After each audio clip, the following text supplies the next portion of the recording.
Bonsoir, pensez-vous qu'il est possible de vivre sans voiture de nos jours?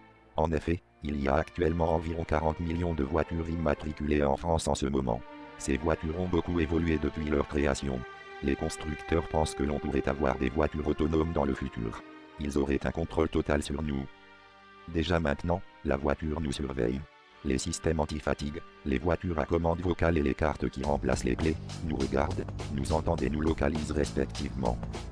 Mais ces choses cachent en fait quelque chose d'énorme. En septembre 2015, le constructeur Volkswagen fut victime d'un scandale. Selon les médias, il s'agissait de puces pour tricher au test d'émissions de CO2. Nous avons posé la question à un ancien ingénieur de la division française de la marque allemande. C'était pas des puces pour masquer les émissions. Ils ont préféré dire ça à la presse. Mais les puces envoyaient toutes sortes d'informations à l'État.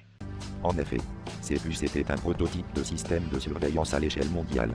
Un peu avant ça, l'État français proposait un projet visant à abandonner les vieilles voitures pour faire acheter de nouveaux véhicules aux consommateurs. Coïncidence?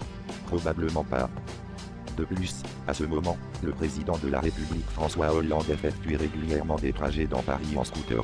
Selon cette note trouvée sur le bureau du président, on peut comprendre que les véhicules officiels étaient en investigation pour éventuellement trouver ces fameuses puces.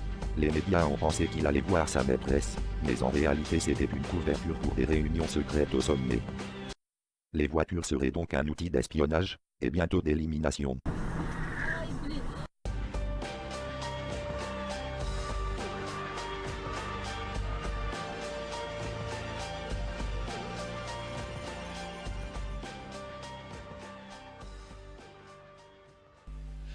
Tout le début est vrai, jusqu'au moment de Volkswagen.